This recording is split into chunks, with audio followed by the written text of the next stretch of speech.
Hey MGTOWs, this is Vention. Looks like we got the tomatoes doing pretty well. Raspberries are still pumping along. These things are really good. And they keep producing for like 3 or 4 weeks. Pretty impressive. And they're big too. A lot of them are like as big as the first joint of your thumb.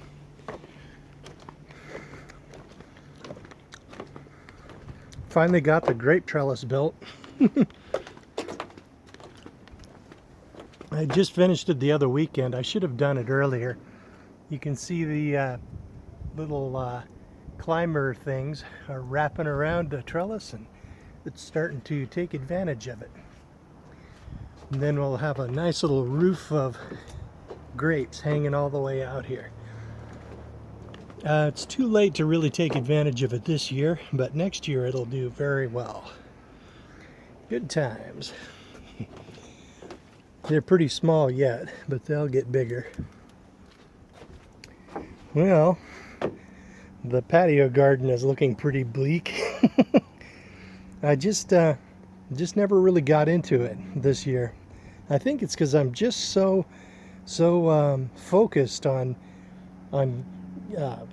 becoming like independently wealthy and taking off to Cambodia that I kind of lost track a little bit of the homestead here. But you know, that's, you know, nobody's life is constant. You know, things change.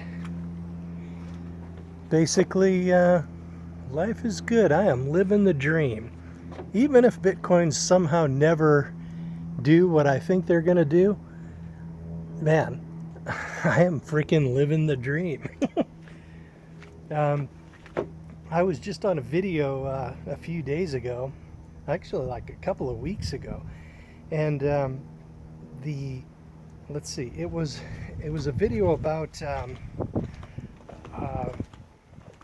this girl who was leaving Japan because her visa ran out, and they were kicking her ass out of the country. I think she had like an education visa or something. Kind of hot out there. But basically, and she was being kicked out of the country because, you know, she no longer was a college student because she finished her program.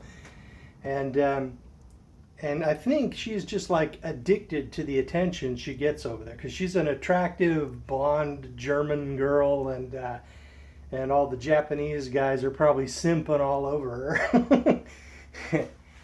And basically, I had to chime in, right? You know me. Couldn't stop myself.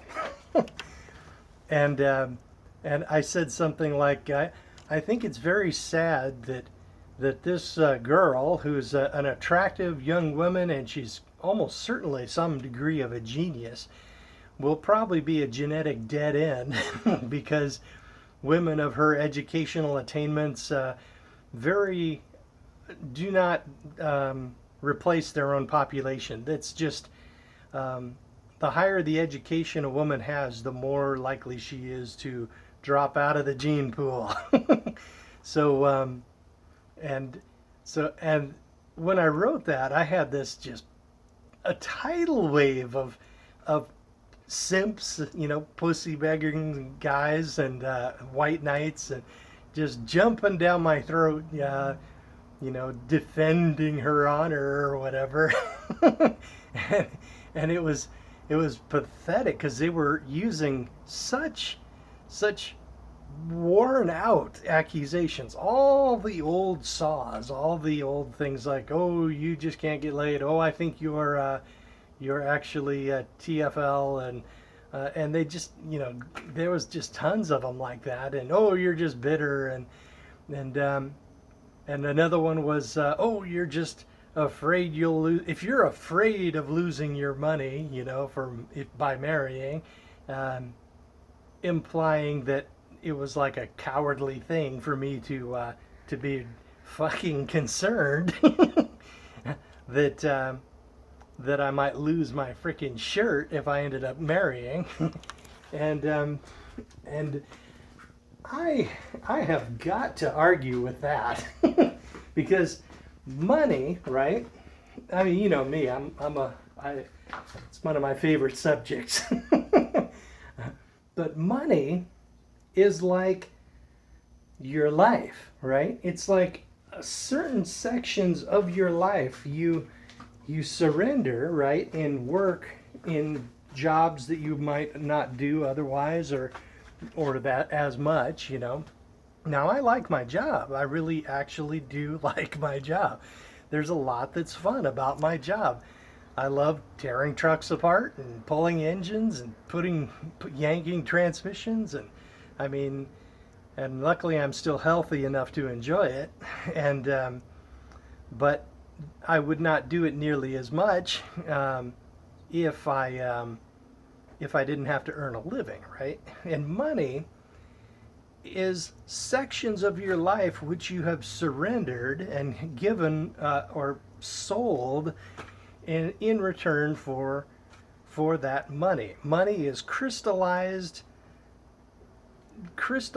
periods of your life, crystallized, solidified pieces of your life which you pull out of your soul and trade it for money, right? And people are saying, if you're afraid of losing your money, like as if it wasn't that important. And of course they were saying, oh, you should just get a prenup. Yeah, oh, that'll help a lot. If there's anybody new here, you guys know, or you will learn, that a prenup is just about as good as the paper it's written on. It might help a little. It's probably better than absolutely nothing, but it is not. It's not. It's not what they say it is. But anyway, so these are sections of your life which you have ripped out and traded for money, and you have to use some of those sections of your life to buy food and everything to keep the machinery of your body running. You have to purchase shelter and transportation and insurance and medical and all of these things, and some entertainment to save your sanity so you don't go nuts. and basically it's all pieces of your life that you're selling in order to buy the things you really need, right? And a lot of people they just don't value it enough, right? They just get it, right, from their paycheck, and some people just don't seem to be satisfied unless they spend every last dime. And I think what that is a lack of respect for themselves, a lack of respect for the life, for the hours of their life that they have put in to create that wealth and to create that money. And people don't understand that the money will pile up into something significant if they can start thinking long term. A lot of people just can't do it. They can't think about anything that is not just like a couple months ahead of where they are. And I gotta say, those people are just gonna be poor for the rest of their lives and working, and until they can't work anymore, then they have to depend on charity.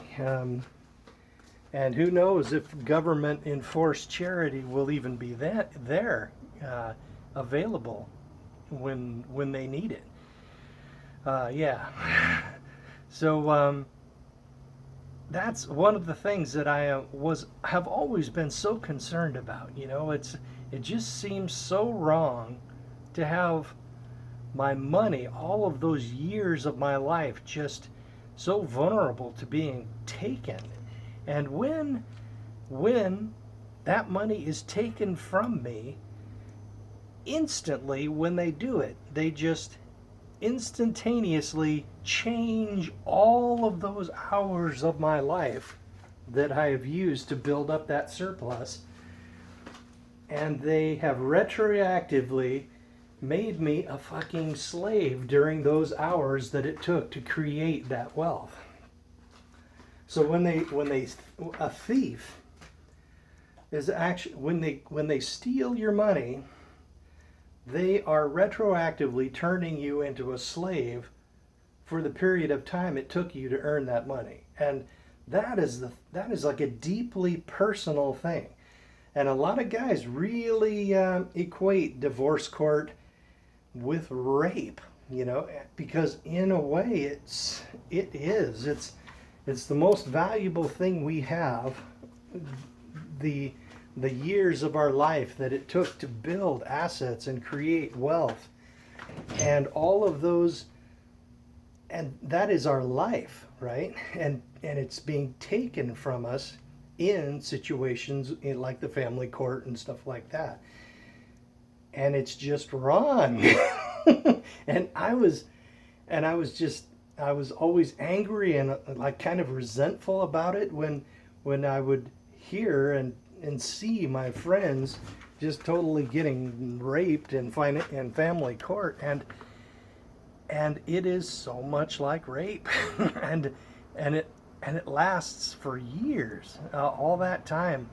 I mean, they seize all that wealth, so they retroactively turn you into a slave, and then on top of that, they turn you into a slave currently, like as you go.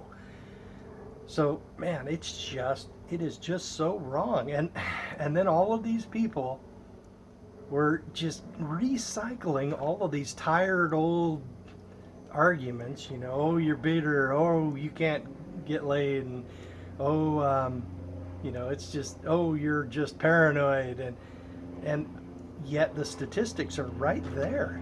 How can they not understand? And it's funny, this whole pile of white knights were just descending on me to to try to argue me out of being a MGTOW. It was like, sheesh, it was weird. I think I'll leave a link to that video just in case anybody wants to chime in. I would love to see the arguments. Let's see, what else? You know, of course, it's my channel, so I've got to talk about Bitcoins. Man, Bitcoins are doing awesome today. I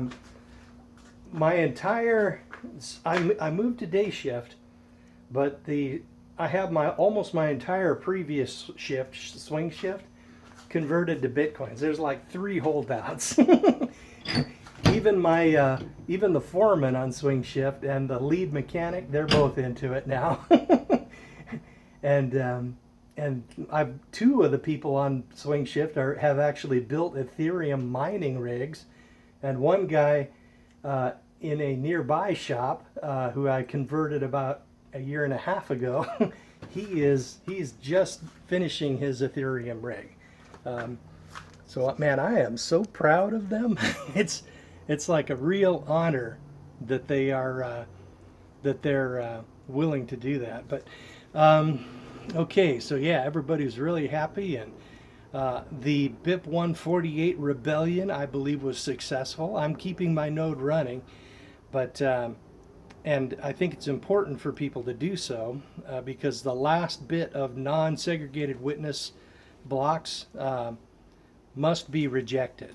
So when segregated witness is locked in, we will soon have the Lightning Network. It's already on the a Lightning wallet is already on the test net right now, you know, being tested, and fairly soon, over the next year or so, I bet we're going to start seeing Lightning capability showing up in our normal Bitcoin wallets that we just use every day. So we'll have instant transactions and very low fees. Man, I am so excited. I would not be surprised to see a $5,000 Bitcoin price by like December or January. So I guess I better let you guys go. This charge is almost dead. And don't get married.